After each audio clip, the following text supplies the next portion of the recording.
the official launch of the Caleb Amisi Foundation that is headed by the Saboti legislator and graced by Transport PS Irungu Nyakera.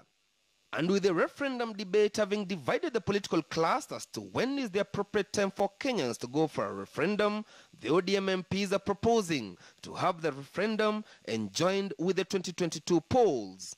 We don't need to actually take people through another election at this stage or even talk about it. This country went through 2 elections, all right? Economically, we were suffering. We are high in debt, all right? We need to actually take a break.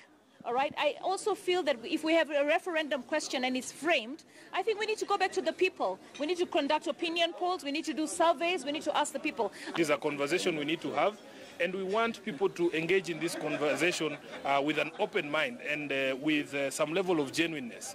We should not come into the conversation with preconceived notions.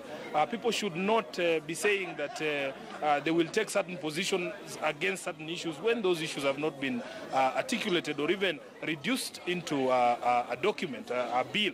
I see leaders moving around the country, some supporting a referendum, others opposing a referendum. What is a referendum? What are you opposing? What is the question? So what are this image the leaders are taking outside there, whipping their supporters against something that does not exist? According to the legislators, the country has no money to conduct 2 elections between now and 2022, given the debt that the country has, and that has forced Kenyans to dig deeper into their pockets. If we have money for a referendum, please, let's channel it towards something that will actually help develop this country so people can be happy. Because I'll tell you one thing, there will be a 0 or low turnout for a referendum because right now people are not in the mood for an election. People are in the mood for development, for sustenance, for the ability to look after their families. So let us actually stop this conversation about 2022, the referendum. Let's get to work. Why can't we even have that referendum question as one of the election ballot paper so that we have 7 ballot papers? But the immediate changes that we need can be done by a parliament through a bill, and the president has sent to it. These issues of people just moving around with a referendum question for or against is misleading Kenyans, and the leaders must be told for once, let's be honest to Kenyans. Deputy President William Ruto's allies embrace a referendum on condition that it is held next year to avoid interfering with the 2022 polls.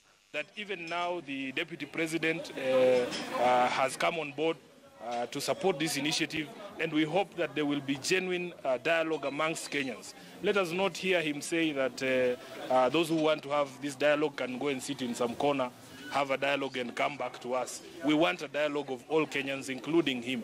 Now Uhuru is having a last term. This is the right time, because you cannot, there's no president who will accept to change the constitution when his term is still ongoing. So this is the right time. So let Kenyans come together. County like Siaya, Kisumu, Homa Bay can be merged into one. Then they take advantage of the economies of scale of fishing. Why do we have fragmented counties that are not economically viable?